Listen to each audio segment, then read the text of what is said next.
Welcome to the deep dive. Today we're jumping into some really complex global issues. We're looking at the forces that, according to one prominent voice, Jeffrey Sachs, are pushing U.S. foreign policy towards, well, conflict rather than peace. Exactly. And we're really going to zero in on his perspectives, drawing straight from the points he's made in the material you shared.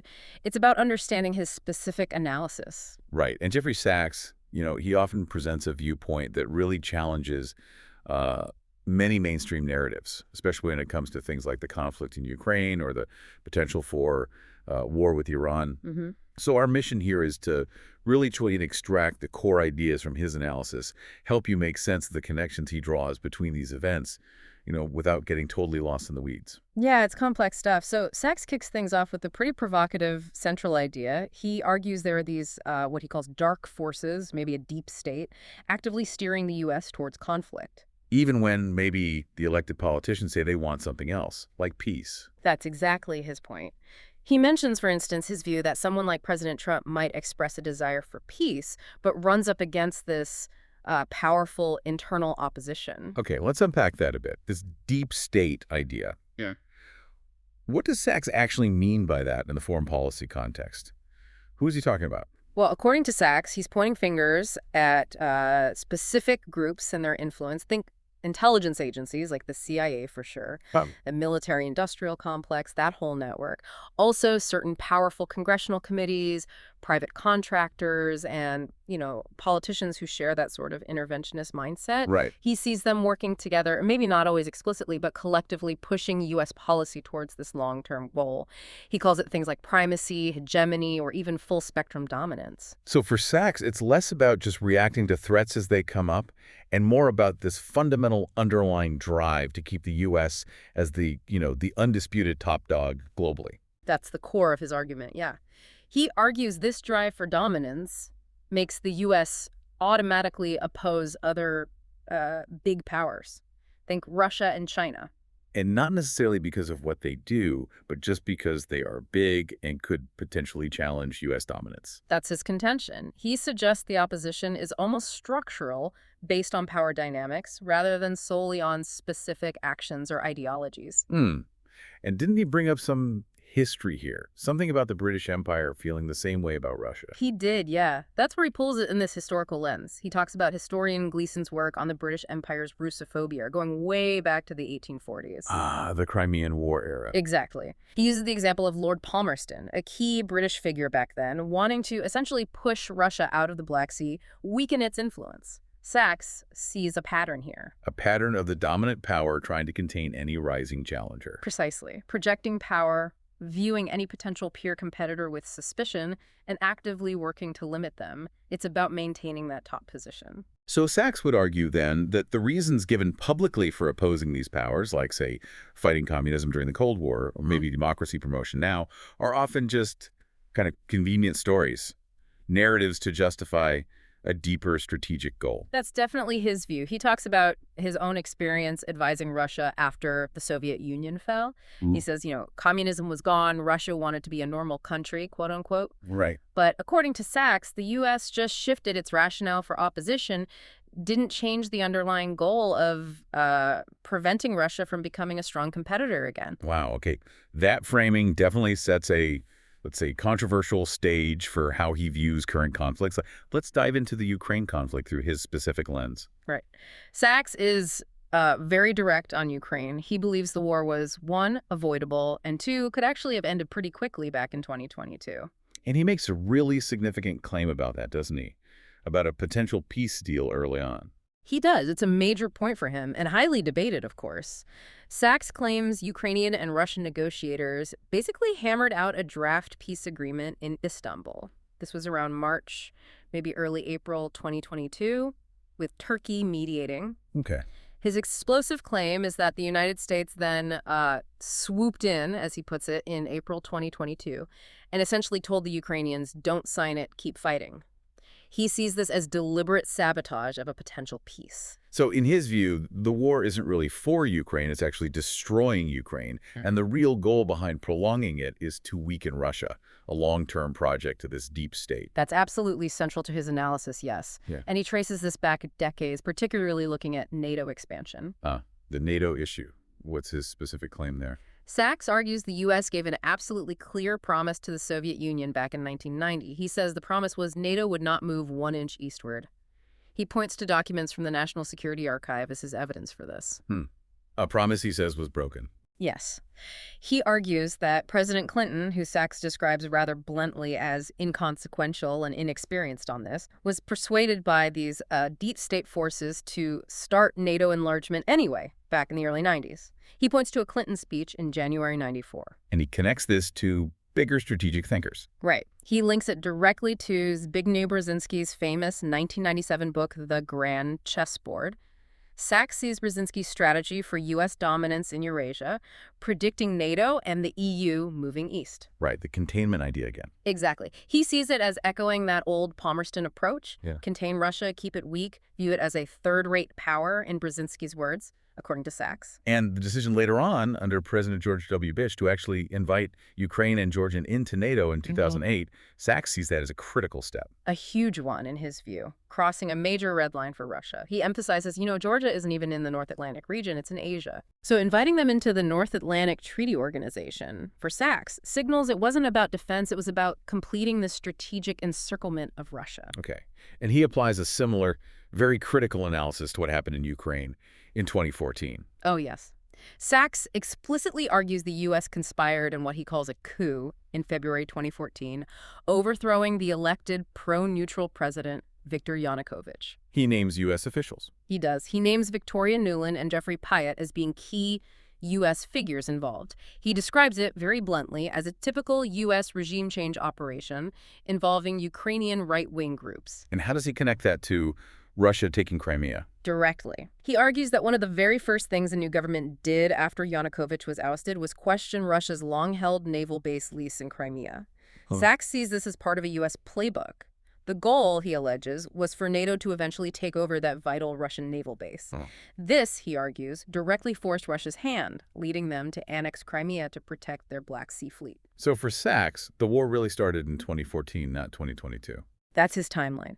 He sees 2014, the coup, Crimea, the subsequent fighting in Donbass as the real start. The 2022 invasion, in his view, was a major escalation. Escalation after what? After, he claims, the U.S. spent years building up Ukraine's military and then specifically ignored a direct request from Putin in December 2021. He says Putin asked National Security Advisor Jake Sullivan for a commitment against further NATO enlargement into Ukraine and was basically rebuffed. Yeah, and Sachs is quite dismissive of the U.S. strategy since 2022. The sanctions and military aid. Utterly dismissive. He calls the belief that sanctions or specific weapon systems like HIMARS would quickly cripple Russia a delusion. He uses strong language, delusion, morning till night, blaming American ignorance and this idea that America runs everything.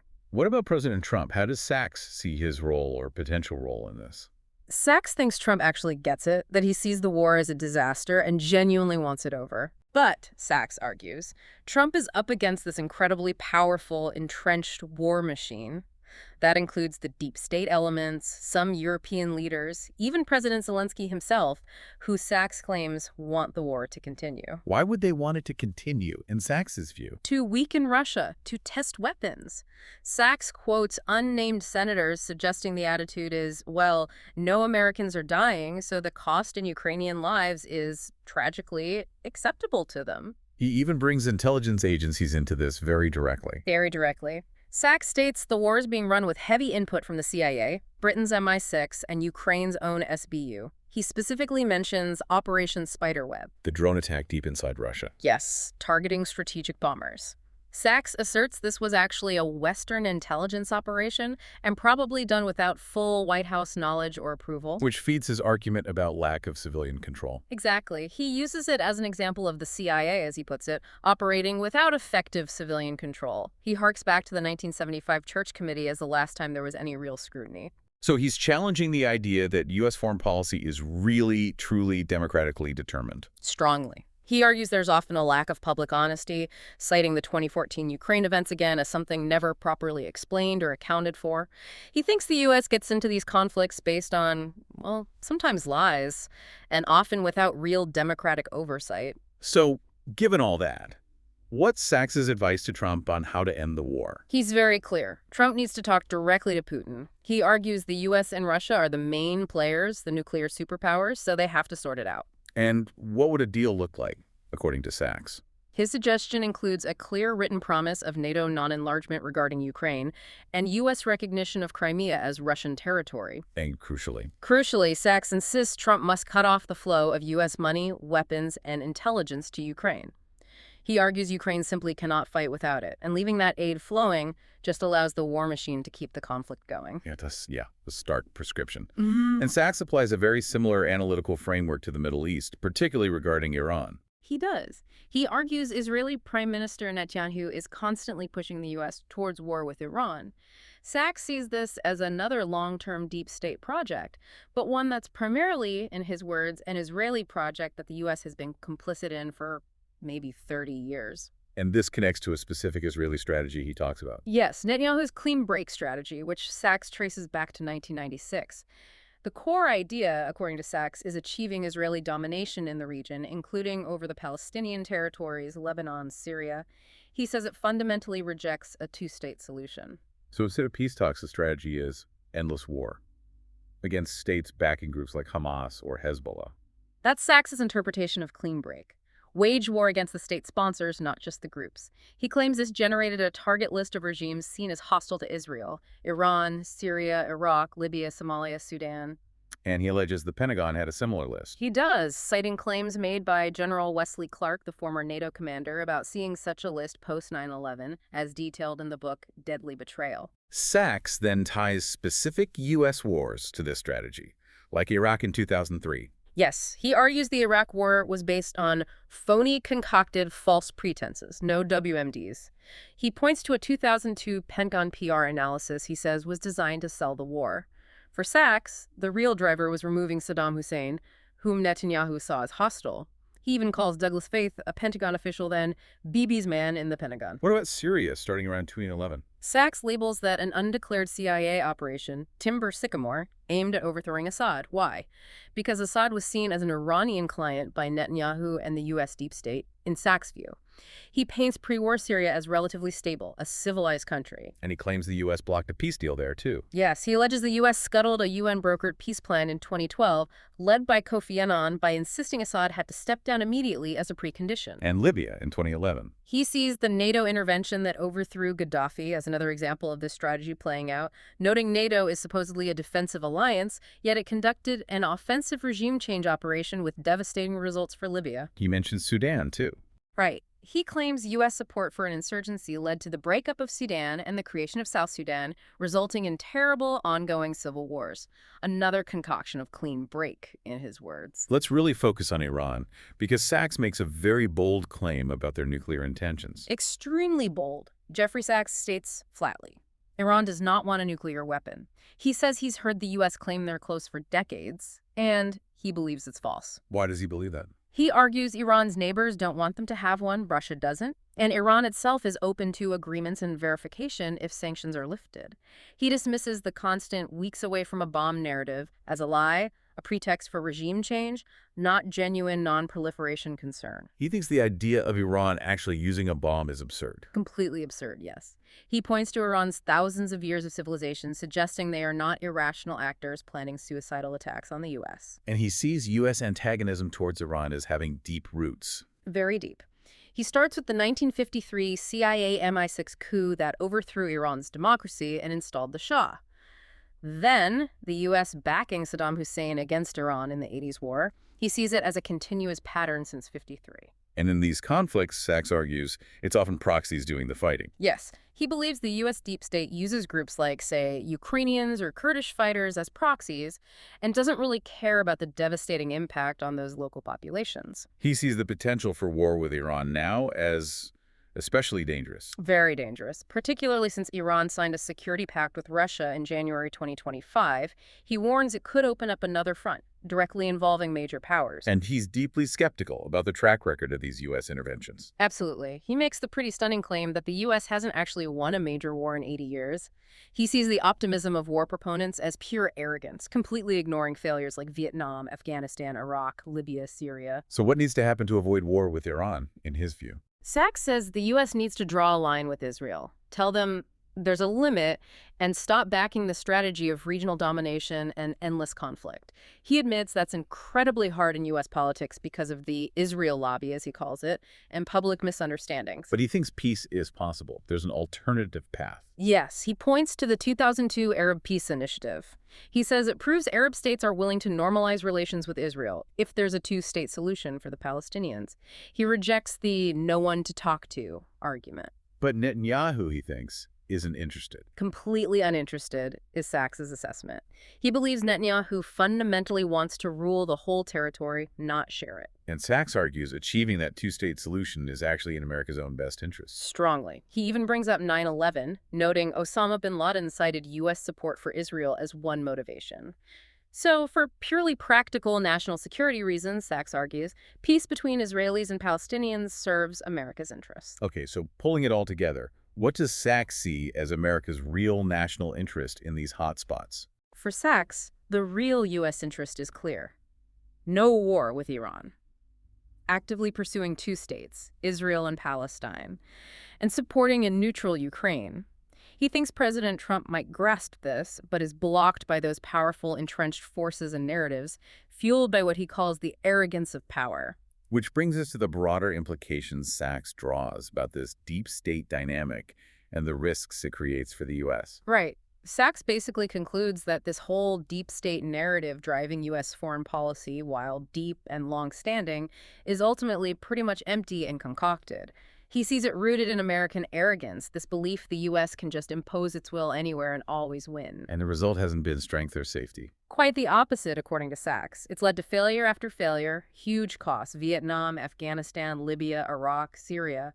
He argues the U.S. is now objectively less powerful and definitely more at risk than it was. The primary risk being Nuclear war. That's the big one for him. He used the doomsday clock to illustrate that point. Right? Yeah, he points out it's now just 89 seconds to midnight compared to 17 minutes back in 1991 after the Cold War.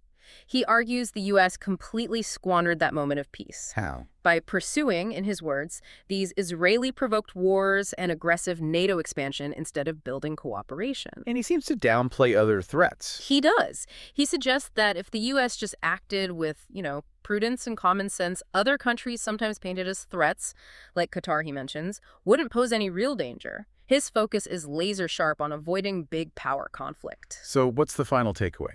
The ultimate danger, according to Sachs. His bottom line is stark. The only truly existential risk to the United States is nuclear war. Therefore, the U.S. absolutely must avoid confrontations with Russia and China. No more quests for global dominance. Just act, as he puts it, smart, prudent, normal, and recognize there are limits to American power in today's world. Okay, so wrapping up Jeffrey Sachs' perspective from the material we've looked at, he paints a picture of a powerful, perhaps unaccountable, deep state driving a long-term strategy of global primacy that inevitably leads to conflict. He uses Ukraine and the Middle East as key examples, alleging U.S. interference in peace processes, involvement in regime change, and the use of misleading narratives, particularly about Iran. His view is that President Trump faces a monumental task in overcoming this entrenched system to pursue what Sachs defines as America's true interest: peace, diplomacy, and avoiding these dangerous, unnecessary wars. Yeah, it's definitely a framework that offers a radically different way to interpret current events compared to what you often hear. It connects the dots in a very specific and, as we said, highly controversial way. Absolutely. And it leaves us, and you, the listener, with a pretty challenging thought to mull over, based directly on Sachs's analysis. If, and it's a big if based on his claims, if major U.S. foreign policy moves are frequently driven by forces pursuing agendas like primacy or specific lobby interests, rather than democratic will or a clear definition of the national interest, well, what does that really imply about the security and the future direction of the United States? Right. And what kind of accountability, if any, is needed or even possible within that system? That's the core question his analysis forces us to confront. Definitely something to keep thinking about.